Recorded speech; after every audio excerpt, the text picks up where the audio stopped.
Someone brushes past you and you apologize. You ask a question in a meeting and preface it with sorry.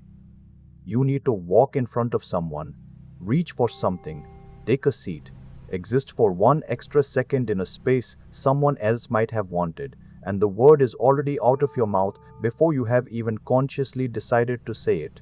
Sorry. Not for anything you actually did wrong.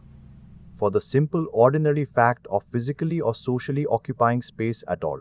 Nobody around you seems to notice or expect this constant, quiet apologizing. You are the only one who seems to feel it is necessary. Carl Jung had a real explanation for why some people move through the world as though their own presence itself requires a constant, running apology.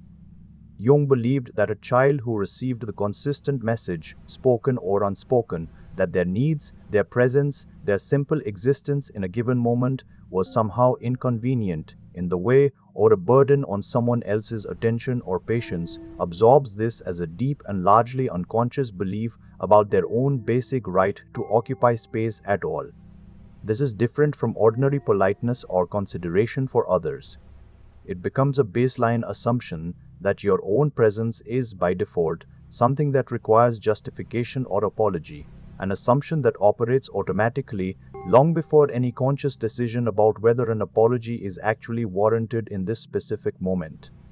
This explains why the apology arrives so reflexively and in such genuinely trivial situations, moments that would never occur to most people as requiring any acknowledgement at all, since the apology is not actually responding to anything happening in the present moment. It is responding to an old, deeply held belief that your presence itself is something to be managed and minimized, a belief formed long before any of the people you are currently apologizing to ever had anything to do with it. If you recognize this pattern in your own life, hear this clearly.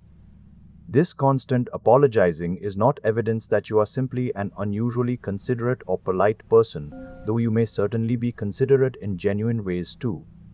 It is evidence of an old, deeply internalized belief that your own existence requires justification, one that was formed by a specific earlier environment and one that does not accurately reflect your actual right to exist, take up space, and have needs, exactly the way every other person around you does without a second thought. Here is what actually helps, and it works by interrupting the automatic reflex just long enough to let a real choice happen instead. The practical solution is noticing, specifically, the moments when sorry comes out for something that involved no actual wrongdoing at all, and deliberately replacing it, even if awkwardly at first, with something that does not carry the automatic apology, a simple excuse me, a plain thank you, or sometimes nothing at all, since many of these moments genuinely require no verbal acknowledgement whatsoever. This small, repeated substitution, practiced consistently, begins to interrupt a reflex that has been running on autopilot for a very long time.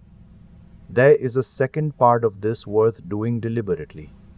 It helps to notice honestly how differently you would react if you heard someone else apologizing this constantly for simply existing in ordinary ways, since most people would immediately recognize this pattern in someone else as unnecessary and would want to reassure that person they never needed to apologize in the first place. Extending that exact same recognition to yourself, even though it feels considerably harder to believe when it is about your own presence rather than someone else's, is a genuinely useful and genuinely accurate correction to an old belief that was never actually true. Think honestly about how many times in an ordinary day you say sorry for something that involved no actual wrongdoing at all, simply the fact of existing, needing something, or occupying a small amount of space or attention.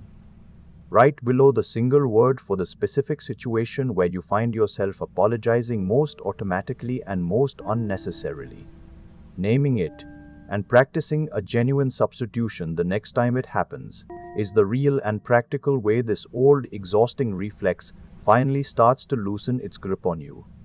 Because constantly apologizing for simply existing was never, according to Carl Jung's understanding, evidence of genuine politeness working exactly as intended.